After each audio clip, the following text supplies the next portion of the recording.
everybody. I'm the boss, yeah, right. Welcome to the March 3rd OSCNA meeting. First thing I want to do is make a shout out to one of our merchant partners. Tonight it's going to be barbecue and bourbon.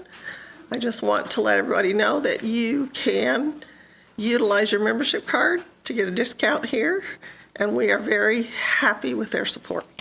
So we'd like you to support them. I also want to let you know we still have market bags. And I have some tonight. They're on the back table. Let me know if you'd like to buy one. Tonight, our featured speakers are from the Speedway Lions Club. These two gentlemen have been in the Lions Club for quite a long while. We have Reed Fish, who is a past president of the Speedway Lions Club, and he's a candidate for national. To serve on the board of the international directors.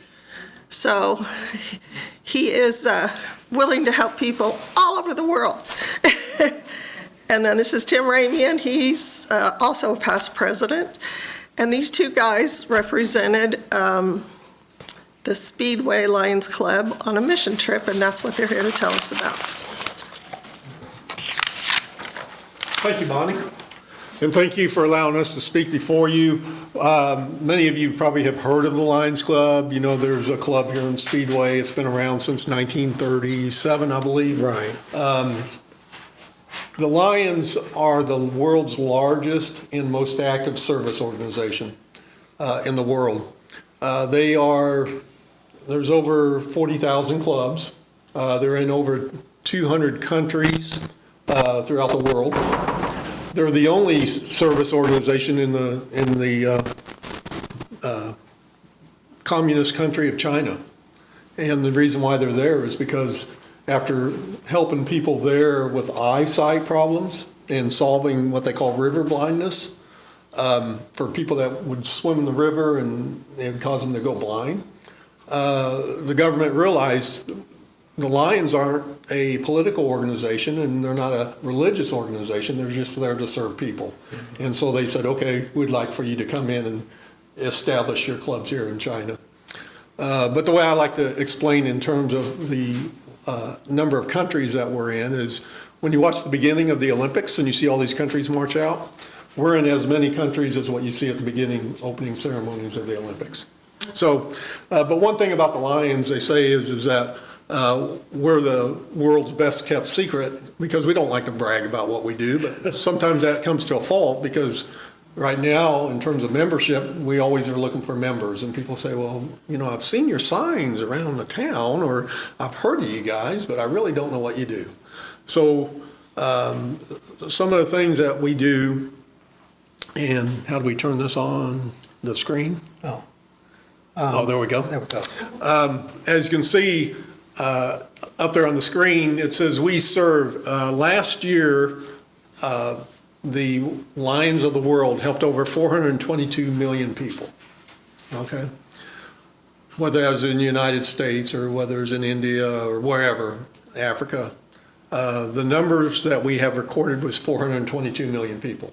Now, we know it was more than that because a lot of clubs don't report all the activities that they do, that they may have helped 1,000 people or whatever. But that's still an impressive number. We don't charge anybody for what we do. The money we raise from the community by our bylaws and constitution has to go back to the community. So yes, we have a president of the organization and a first vice president. They don't get paid for that. It's all volunteer. We do have dues, and that's what helps pay for our administration costs. So in order to run a club, for printing, for legal stuff, whatever, that's where the dues come from. And that way we can say, hey, we're not taking money from the community for fundraising in order to pay for our administration costs. Internationally, we have 8 major items that we focus on, and those are listed up there. Childhood cancer, and the number of people that were served last year. Childhood cancer was 13 million, diabetes, 19 million, disaster relief, I mean, it happens almost every day. You're hearing about a disaster. Over 4 million people were helped. Environmental, 78 million people were helped. Humanitarian services, which encompasses a lot of things, over 190 million people. Hunger, 69 million. Vision, 39 million. And youth services was over 3 million people. So you can see a lot of impact by a lot of Lions throughout the world. But what we're talking about today is our mission that we went on to from here from Indiana. In Indiana, we're separated in 7 different districts geographically. 3 of the districts, they host, or they support a eyeglass mission. Usually they're to Mexico. Sometimes they're to other countries, but the main ones here recently have been to Mexico. Whenever you see those eyeglass boxes, and there's one sitting in the back, but almost every Walmart, most eye doctors will have them, opticians will have a box, will collect the used eyeglasses, and that's where they go to. So the 3 districts will decide when they want to go and what part of Mexico they're going to in order to perform this mission. As Bonnie mentioned, last year, one of our districts went to Aguascalientes in Mexico. It was in September, and Tim and I represented the Speedway Club of the 21. There were 21 of us. 21 members that went down there. And there's a picture of the town sign of Aguascalientes, as well as the dates that we went. So, Aguascalientes, did anyone take any high school Spanish? Do you know what that means? Hot water. Hot water, very good. I think colloquially we would say hot springs probably. And when we were there, we asked a guy at one of the museums, were there hot springs or are there hot springs? And he said, yes, the Spaniards, when they did their takeover of all the local people, they determined this was there were several hot springs, and they named the city Aguascalientes because of that, and there apparently are still several hot springs there today. We weren't there long enough to find out if they are spas like there are at Hot Springs, Arkansas, or something like that, but it was an interesting city because it reminded me a lot of like Indianapolis, in that it was a big blue-collar city. The population was about 850,000 people, and it's also the name of the state is Aguascalientes. And it's very hilly, though. It's not flat like Indianapolis is, but there are 2 or more huge Nissan manufacturing plants there. So there is a presence of Japanese that come in for the plants there, but there are also some other manufacturing facilities in that city. So it was very interesting to me that it was a lot like, but I had never heard of Aguascalientes. We always hear about Mexico City, Cancun, and all the resort cities. So this one kind of flew under the radar for me, but when I got there, they have their own airport. It's not as big as Indianapolis Airport, but I was surprised. It just seems like very much a working class city. And the other thing that was outstanding to me was how much entrepreneurship goes on in that city. I swear that every corner there was a tortilla stand or a flower shop or a beauty salon, or an auto repair also. And all these people were in just little businesses along the road. They weren't outside. They had their own little storefronts. So that really made me feel good. This was not like it didn't seem, I hate to use the word third world country, it seemed more like just a working class city, more so than, so it destroyed a lot of the preconceived notions I had about Mexico and going to this city. So, I don't know, you want to do the next one? Sure. So there is, each club has their own banner, and the one on the left says Club de Leones.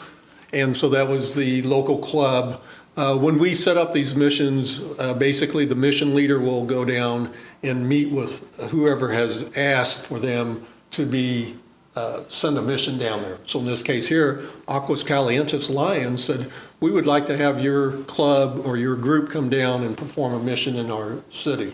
And so as a host club, once we get on the plane and we pay for our own airfare, the host club takes care of all the expenses. So they will put us up in a hotel, they'll take care of the meals, they'll take care of the transportation from the airport to the work site or to the hotel. Typically, they're usually a great club in terms of supporting both with manpower as well as equipment and stuff that we will need. They do the pre-advertisement throughout the city saying, hey, we're going to have a mission. It's going to be these dates, and you have to purchase a ticket in order to attend the mission or get the free glasses, because they want to have them have a little skin in the game, okay? Knowing that they're going to take care of the glasses once they get them.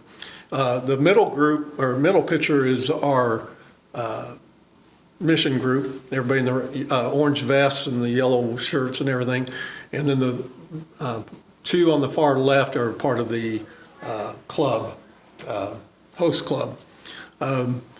The representatives from the Lions, one lady was from Delaware, two of them were from Ohio, one was from Utah, and then the rest were from Indiana. Indiana. Okay. And I think that's it. Okay, so the poster, so they do their own advertising to get people to come to this event, and it's Salud Visual, means vision health, and Cuida tu Vista stands for take care of your vision. You'll notice in the corner, it looks like $120. With that, but it's not. I didn't know that the Mexican peso also uses the same symbol as we do for the dollar. So that was 120 Mexican pesos. And I got my Google out to find what 120 pesos were equal to US dollars, and it was about $6.20 at the time. And of course, that rate changes every day. It included diagnostic and glasses, and this is the dates of it, from 9 a.m. to 5 p.m. And this Polideportivo it was the gymnasium basically. And Reed, I'll let you explain that picture. Okay, so the gentleman on the left, again, he's from the host club down there. The gentleman in the middle, his name is Marty Jewell. He is the mission leader. He helped start this about 25 years ago. So he's been on roughly 26 missions down to Mexico. And then the gentleman in the back is somebody that's probably going to be taking over his spot next year. And then the two on the right are just, again, other Indiana members that are there on the mission. Okay, the picture on the left is the outside of the gymnasium that we held the event at, and we had to climb quite a few stairs to get up there. Yeah. It was on top of a hill, and then the other picture is the gymnasium, the basketball court, basically before we set everything up, and the seats along the side. We'll have another picture of that to show all the people sitting in the seats. Okay, there's a picture. Every morning we started off with a prayer, and any kind of either Marty or Steve, this guy, he said what we had to be careful of today, and what to watch out for, and then we said a prayer just to give us some encouragement. So then the picture on the right are the people line up. They pay for their admission. They get a ticket. And then they go into the bleacher stands in the back there, and as they come down, then as space becomes available, they went to the back of the room where they had their vision tested, and I don't know if we have a picture or not of Okay. that. Oh, you could go back one. So they would go to get their vision tested and then printed out a little ticket, which, at high, boy, I had to take a training class too because I knew nothing about reading a strip like that. But the R is for right side and the L is for left side. And then they measure, there's 3 elements that they measure is the sphere, the cylinder, and the axis. And minus or plus for either nearsighted or farsighted. And then they would get this little ticket that it gave their name, their age, what number in line they were, do they have glasses today, yes or no, did they have diabetes, yes or no, and if they were male or female. And someone asked the question at our group meeting when we talked about why do they need to know about diabetes, but anyone that knows somebody or has diabetes themselves, you know that it affects your vision, and they have to be aware about, you know, how blood sugar can affect your vision and how far along, if you take insulin and things like that. So those were some of the things, that's what the people got. And then going back to that slide, so then once they got their little ticket, they went and sat in these seats, and they waited their turn for us to call them to a podium kind of like this where we helped them with their to find glasses. And I'll let. Okay, thought I might have the podium there. So those are the boxes of glasses that we send from Indiana down there. On this particular mission, there was 12,000, I think. 12,000 12,000 pairs of glasses. Okay. Yeah. And we ended up helping, how many people that week? 2,100, I think. 2,100 people. So you said, well, 14,000 glasses, 2,100 people, you know, that seems like you sent way too many. Well, again, we're trying to match them up to the best prescription possible. That's going to make them help their vision, not make them cross-eyed or worse, you know. And so sometimes it's a challenge trying to find, because each person's eye is a little bit different and each prescription's a little bit different. And so that's why we always say, you know, it doesn't matter what condition the pair of glasses is, you know, if you can donate them, please donate them, because hopefully it'll end up on somebody's head somewhere, okay? And so these glasses are done in-house by the Lions Club up north, up in Goshen area, Goshen Elkhart. So they receive the glasses, they clean them, they read the prescription, they print out a ticket, tell them what the prescription is, they put them in a little plastic envelope, and then they box them accordingly. They don't put the same prescriptions all in the same boxes, they spread them out in case something would happen in shipping. Say some of those boxes would get lost or something, you know how airlines are. Oh, that was the other interesting thing. We didn't carry 14,000 pairs of glasses with us. They were shipped down via truck to I think it was Texas. Right. And then they were maybe at Brownsville, Texas, and then they were handed over to Mexican. I think they had to go through customs in Mexico, and then those crates were handed over to the Mexican Lions, who then drove or shipped them somehow to Aguascalientes. Yeah. And on the other 2 districts I mentioned that have missions, we actually send them up to a prison up in Westville, Indiana. And the prisoners up there, they're the ones that sort them and read the prescription and box them for us. And on top of that, they actually enter in the prescriptions into a software program, because on those 2 missions, they use the computer to locate the glasses that fit the best prescription for the client. Oh, the lady on the left is Kinsey, and she's from Crawfordsville, Indiana. I don't think she's a Lion, but Yeah, she was. She is? Yeah. Okay, but she worked for the eye bank. She works for the Lions Eye Bank, and she was so helpful to me because I had never been on a mission before, and because she works in the eyeglass industry, she knows how you could tweak a prescription to say, well, go down a couple degrees and look for a glass that might work, a pair of eyeglasses that might work for that person. And then on the right, There was one day was it the first day? First day, that's Tim getting his morning shot of tequila. Tequila.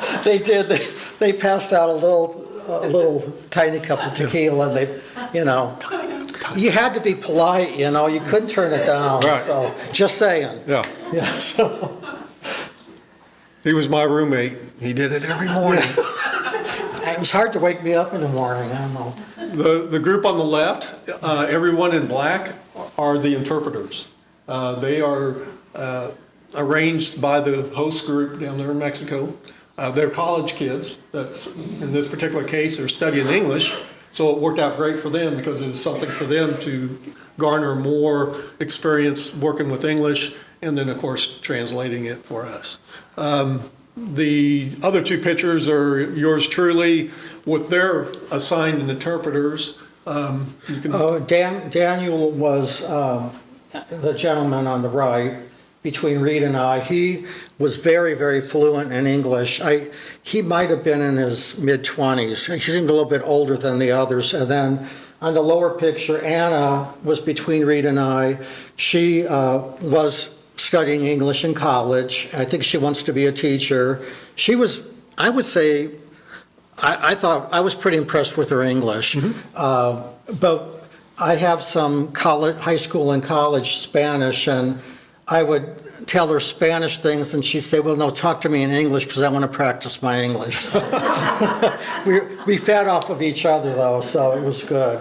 So I'll let you talk about the eye exam. So the picture on the left is the machine we use, and you can see them on the right. Well, the other two pictures using the machine that gets the actual prescription, and you can see the eyeball, and there's the readings telling the cylinder and the aperture and everything. So, Right. the gentleman in the middle picture, the gentleman on the left, he is one of the members of the local Lions Club down there.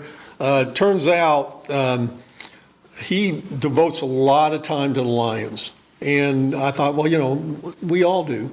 But this gentleman, he's also a medical doctor, and he also owned a company that supplies all the natural gas down there in Agua Calientes.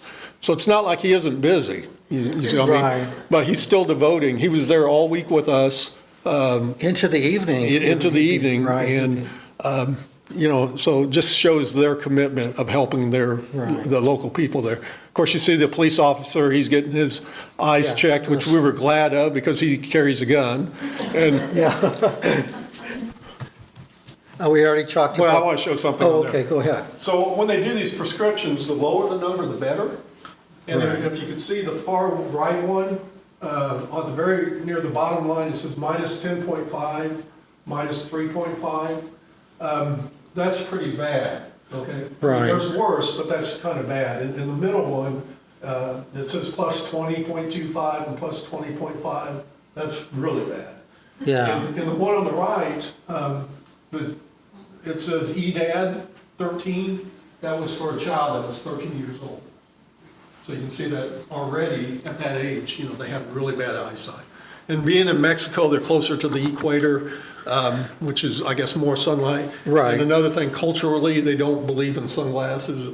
They're slowly changing that thought process, but a lot of them don't like wearing sunglasses, which means they're getting direct sunlight all the time. I think culturally, I think they want to be able to see a person's eyes, and if you. Again, this came from a Mexican person. Wearing sunglasses meant that you might be with a cartel or a criminal. That is slowly changing, though. So we saw more people with sunglasses. In fact, people asked us for them, but we did not carry any sunglasses with us because if we gave them to one person, everyone thinks they would be able to get a prescription sunglasses, and we just didn't have that. And as it says up there, the reason why we go to Mexico and take the time, and that the club support us, and why we do it is because, again, Vision Services is one of the Lions' main global initiatives, but it's because we want to serve our fellow man. And as you can see, the gentleman there, older gentleman, at least in his 70s, was getting his first pair of glasses.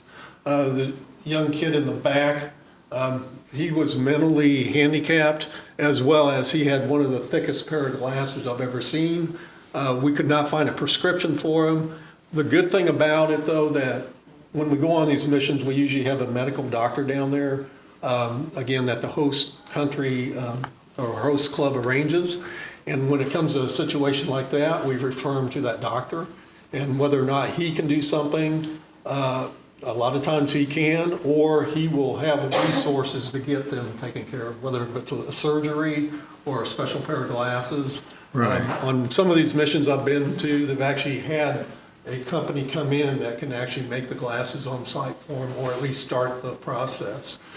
This situation here, they had to refer them out, so. Oh, and one of the nice things about that too, if we could not fit them with glasses, we had about 200, maybe 150 pairs of frames. There were no lenses in them, they were just the frames, and the person could pick out a frame that they liked, and then the doctor, Dr. Pepe, his name was Pepe, he would take the prescription and put a rubber band around it, and he would ensure that they would get lenses in those frames then. So there were very, very few people that didn't get something when they left. And I don't know if this is the time to mention, some of the elderly people just wanted a pair of reading glasses. And that was my favorite thing, was to fit reading glasses, because we had a lot of donations of reading glasses. Sometimes the major big box stores, they like to change the fashions out, and they will give us unopened pairs of, we had quite a few from a major retailer of unopened reading glasses, and we were able, like I especially liked to take them to the older ladies. I say, I have 3 pairs of these, and you could pick the ones, and then Ann and I would say, oh, these look really good on you, they're you. So that was fun, and that's all they wanted was a pair of reading glasses, but boy, did it make me feel good that they were happy with getting those reading glasses. Yeah, it's always good to be able to help somebody that needs help. There on the left, Nina, she is a local Lion, and when I say local, she's in Mexico on the far west coast, but she comes to every one of the Indiana missions. So she's been on right at 50-some missions, pays out of her pocket, and she's just a dynamite to work with. The lady, we took the picture because they were she was one of the first clients that came in, and she burst into tears when Nina put the glasses on her. So I had to get that picture because, it just is so heartwarming when you have this happen. One of the stories I like telling is one of the ladies that we helped, and I can't remember if it was readers or regular, she was pushing 80, I'd say. And when she put the glasses on, she hugged the person that gave them to her, and she says, now I can read the Bible. Yeah. Yes. My other favorite was helping kids. This little boy's name was Dylan, which also surprised me. We have a preconceived notion that everybody in Mexico is Jose or Maria.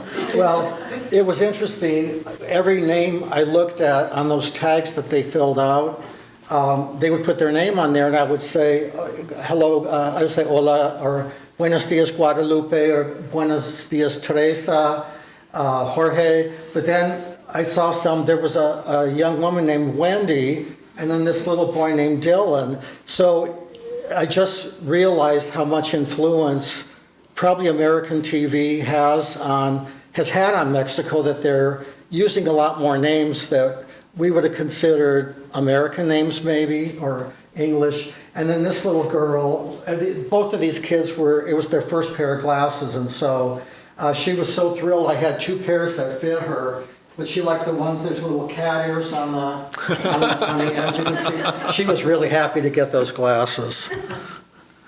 Okay, I'll let you. And then normally, again, the hosts, they do quite a few extra things to take care of us and everything. And on the left is, we usually have a finishing dinner, a wind-up dinner when the mission's ending. And this is where Lion Pedro there on the right is addressing everybody. And then the lady on the left, Camelia. Yeah. She's the one from Utah Right. that came up, and she's studying Spanish in college, but she had heard about our mission and wanted to participate. So he's addressing us, and there on the right is, again, Pedro and his wife, Veronica. And Veronica, she is, at the time, well, she currently is still a high officer in the district down there. But they were with us every evening, again, working as long, if not longer, as what we did. Typically, we were planning on getting done, or kicking off at 9 o'clock in the morning, getting done about 5 o'clock. Never happened. Never happened. Because, it's hard to tell people to cut off the line because they want to make sure they get glasses. So we were there till 6:30 every night, except the last night.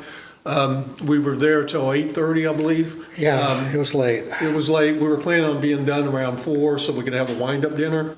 And not only were we there till 8:30, but because of the time it took for the lights to come on in the gym, we were actually working in the dark. Right. We had some pictures of people where they had to use their cell phones. to Cell light phone up, lights, yeah. so they could read the charts and everything.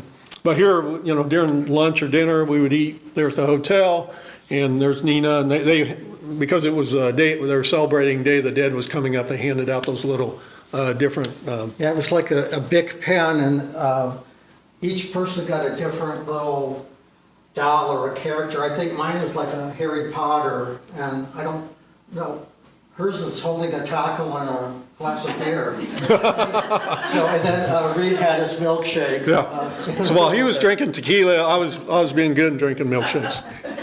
Oh, there's, Reed's got his little, I don't know what that is, either a ghost or, so the Dia de los Muertos, the Day of the Dead, is, as you know, Halloween, October 31st, and very huge holiday in Mexico. This is the two pictures of the on the far right is the cathedral in the central plaza, and then that is a Mexican independence, I think, column with the eagle on the top. That was a very, very pretty, it was a nice day, and it was our only day we had free, really, to look around. Again, that's all of us together with our student translators. I think that's the end. That's it. So if you take anything away from it, hopefully, if you know of anybody that has any glasses, instead of throwing it in the landfill, if somehow they can get it to one of the donation boxes or get it to the Lions somehow, it will be very much appreciated. One of the questions we have is why don't we use them here in the United States, given the people, FDA won't allow it. It has to be prescribed by a doctor. And so that's why they go, we use them on other countries. If you want to learn anything about the Lions, I left some brochures back there. Again, each club focuses on things within their community, but they also focus on things that are the international association looks at too. So like in Speedway, I can tell you that our club, about 60% of the fundraising we do goes back into the schools, okay? Some go to the park, police department, fire department, helping their programs out, or some of the money goes to the international causes as well as our state causes. One thing that we do here in our district, we have a camp for, it's primarily for children down in Greensburg, 264 acres, has cabins, has a mess hall, has a small church, has an amphitheater. But any group is welcome to use it free of charge. All we ask is that they keep it clean when they leave. So if you know of any organization that could use that, Boy Scouts, Girl Scouts, church, just contact a Speedway Lions Club member and we can let you know about it. But anyways, if you have any questions, we'd be glad to answer questions? for you. Well, explain what you just passed out. We just passed this out. I'm proud to say we have 9 different locations on the west side of Indianapolis where we collect glasses and hearing aids too. We didn't really mention how big the Lions are on hearing and speech, but hearing aids are used, they're used hearing aids, but we loan them temporarily to people that are in the process of getting new ones. And so all of these places, I make the rounds usually once every 2 months, I'll stop by and pick up glasses. Barb Hellier brought a bag of glasses tonight. Thank you, Barb. And I'll take those home with me. And So it's Ally, so. okay, well, thank you. I don't know if we mentioned in Indiana, we take them up to our state headquarters up by the pyramids. They do a measurement there, right? Or do they? Sort them. They sort them, and then they get shipped up to either Westville or Michigan City to the state prison. And we have a program with the prison where they clean and repair the glasses, and they also put them in bags, and they put them in a database too, don't they? Right. And right now, those glasses, we haven't had a mission in our district for a couple of years since before COVID. But right now, there's a group out of, what district number is that? A, 8? A, A. which is near Gary. It's Lake County, Porter County, and I think LaPorte County. They've been going on missions, and so they get the glasses that come from here. The ones we took to Mexico came from South Bend, Goshen, Elkhart area. So don't worry that your glasses don't go with me to Mexico. They're going to somebody that needs them. So, any questions you have? Any other questions? Okay, well, thank you very much. I know we talked a long time here, but we're pretty passionate about it, so thank you very much. Yeah, thanks.